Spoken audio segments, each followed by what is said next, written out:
सभी को प्रभु यीशु मसीह के नाम में जय मसीह की। आशा करती हूँ आप सब अच्छे होंगे। और आज हम जानेंगे, कुछ सीखेंगे परमेश्वर के वचन से। हम जानेंगे आत्मिक हथियारों के बारे में। जैसे बाइबल बताती है कि आत्मिक हथियार क्या है, इस विषय में हमें जानने की बहुत ज़रूरत है। और आपको हमारा वीडियो अच्छा लगता है तो आप कमेंट कर सकते हैं, अपनी प्रार्थनाओं को दे सकते हैं। और कोई भी वीडियो डालते हैं तो आप शुरू से अंत तक देखेंगे, तभी वीडियो समझ में आएगा कि परमेश्वर का वचन क्या है। क्योंकि परमेश्वर का वचन दो धारी तलवार से चोखा होता है, गाँठ को गूदे को आर पार छेदता है, और परमेश्वर का वचन बात करता है। तो मैं आपसे यही कहना चाहूँगी कि आप पूरा वीडियो को अंत तक देखिए। अगर वचन की बात होती है तो वचन को क्या है, अब ये समय हमें अपने हृदय की पट्टियों में भर लेना है, लिख लेना है, और वचन को महत्व देना है। जैसे आप जानते हैं, लिखा हुआ है कि आदि में वचन था, वचन ही परमेश्वर था, और वचन परमेश्वर के साथ था। तो वचन को महत्व देना है। तो आइए हम कुछ बातों को आज सीखेंगे। अगर आपके पास बाइबल है तो आप अपनी बाइबल को खोल सकते हैं।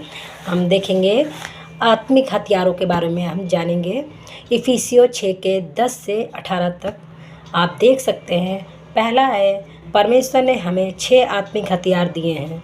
आप सभी को पता है, इसमें 6 हथियारों के बारे में परमेश्वर का वचन कह रहा है कि परमेश्वर ने हमें 6 हथियार दिए हैं जो हमें शैतान के प्रलोभनों और आत्मिक लड़ाई में मजबूती से खड़े रहने में मदद करते हैं। तो हमें जब ये वचन होगा और ये आत्मिक हथियार हमारे पास होंगे तो हमारा क्या है, किसी से और किसी मनुष्य से युद्ध नहीं है, पर शैतान की अंधकार की शक्तियों से हमारा युद्ध है। और ये आत्मिक हथियार हमें शैतान से लड़ने के लिए मदद और सहायता करते हैं। पहला हम देखेंगे, 6 पॉइंटों को मैं आपको बताना चाहूँगी कि हम गंभीरता से अपने जीवन में ये सीखेंगे। पहला है आत्मा की तलवार। हम जानेंगे कि आत्मा की तलवार क्या है। आत्मा की तलवार ये है कि परमेश्वर का वचन है। आत्मा की तलवार परमेश्वर का वचन है। यीशु मसीह ने भी शैतान पर विजय पाने के लिए वचन का उपयोग किया था। जब शैतान 40 दिन के फास्टिंग में जब यीशु मसीह थे और शैतान उनको बताने के लिए आता है, सारा राज वैभव दिखाता है, तो परमेश्वर क्या कहता है, वो कहता है अगर तू परमेश्वर का पुत्र है तो कह दे पत्थर से कि रोटियाँ बन जाएंगी। तो परमेश्वर ने तुरंत वचन से बात करी कि मनुष्य केवल रोटी से नहीं परंतु मुख से निकले हुए उस वचन से जीवित रहता है, जो परमेश्वर के मुख से निकलता है। तो वचन से मनुष्य जीवित रहता है, तो वचन को महत्व देना है। दूसरा है धर्म की झिलिम। हम जानेंगे धर्म की झिलिम, ये हमारे हृदय और आत्मा को पाप और शैतान के आरोपों से बचाती है। 2 पॉइंट देखेंगे। मसीह के द्वारा धर्म में जीने से हम आत्मिक रूप से मजबूत और सुरक्षित रहते हैं। आमीन, हालेलुया। तीसरा हम देखेंगे सत्य की कमर की पट्टी। सत्य की कमर की पट्टी क्या है?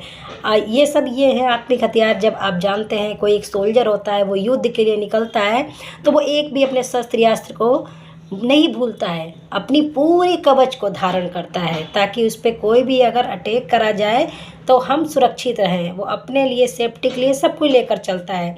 तो हमारी सेफ्टी क्या है? हमारी सेफ्टी परमेश्वर का वचन है, परमेश्वर के हथियार है। तीसरा हम देखेंगे सत्य की कमर की पट्टी। जो हम देख रहे हैं, परमेश्वर का सत्य हमें मजबूती और सुरक्षा देता है। ये हमें सत्य पर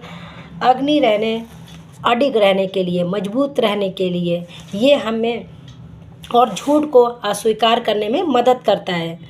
हम झूठ नहीं, हमारे मुंह से कोई छल की बात नहीं निकलेगी, परमेश्वर का वचन होगा। चौथा है उद्धार का टोप।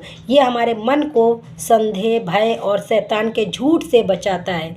क्योंकि शैतान क्या है? झूठ का पिता है, हमेशा झूठ चाहता है कि लोग झूठ बोलें। पर परमेश्वर का वचन कहता है कि झूठ नहीं बोलना है, जो बोलना तुम्हारी बात हाँ की या ना की ना होनी चाहिए। तो झूठ से बचाता है। ये हमें याद दिलाता है कि मसीह में हमारा उद्धार निश्चिंत है। उद्धार कोई और नहीं दे सकता। मसीह में हम आए, मसीह में हमने उद्धार को प्राप्त करा और अनंत कालीन के जीवन में परमेश्वर हमें प्रवेश कराएगा। परमेश्वर का वचन भी कहता है कि अंत तक तुम धीरज रखो और उस मुकुट को पाओगे जो परमेश्वर ने हमारे लिए रखा है। और हम देखेंगे विश्वास की ढाल। 5वां है विश्वास की ढाल।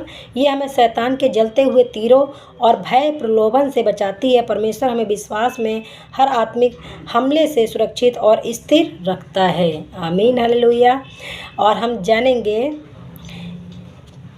कि छठा जो है शांति के सुसमाचार के जूते। शांति के सुसमाचार के जूते क्या है? परमेश्वर के सुसमाचार। ये हमें स्थिरता और तत्परता देते हैं ताकि हम मसीह के संदेश को फैला सकें। ये हमें हर परिस्थिति में शांति के साथ चलने में सहायता करते हैं। आमीन, हालेलुया। परमेश्वर के सुसमाचार हमें प्रचार करने के लिए, बताने के लिए, लोगों को सच्चाई प्रकट करने के लिए परमेश्वर क्या है, अपनी महिमा लेना जानता है और हमें परमेश्वर के सुसमाचार को सुनाना है। और सबसे बड़ी बात तो यह है कि अगर आपके जीवन में या मेरे जीवन में भी कोई गवाही होती है तो गवाही हमें देनी है। पूरी बाइबल गवाहियों पर आधारित है। आप जैसे देखेंगे नए नियम में 10 कोढ़ी थे और परमेश्वर ने यही कहा, उनका विश्वास क्या था कि चलते चलते ही वो चंगे हो गए। 10 कोढ़ी भी चंगे हो गए। लाजर को मुर्दों में से जिलाया परमेश्वर, जक्कई को बचाया। कितने उदाहरण है। 12 वर्ष से लहू से पीड़ित स्त्री परमेश्वर के वस्त्र ही को छूकर चंगी हो गई, क्योंकि विश्वास था। आज हम भी यीशु मसीह पे विश्वास करते हैं, प्रभु में चंगाई देता है। तो अगर आपके जीवन में कोई गवाही है तो आप गवाही दे सकते हैं कि उससे परमेश्वर की महिमा होती है। कि हम गवाही बताएंगे लोगों को, तभी तो लोग जानेंगे परमेश्वर में जीवन में काम कर रहा है। तो गवाहियों को ना रोकें, क्योंकि बाइबल में भी इतना सब कुछ हुआ है, तभी तो स्पष्ट लिखा हुआ है कि लोगों के जीवन में काम हुए, वो लिखे हुए हैं कि उनके जीवन में परमेश्वर ने करा। और सारी महिमा किसको मिलनी चाहिए? परमेश्वर को मिलनी चाहिए। हम घटें और परमेश्वर बढ़ता चला जाए, हमारे जीवन से सिर्फ और सिर्फ परमेश्वर को महिमा मिलने पाए।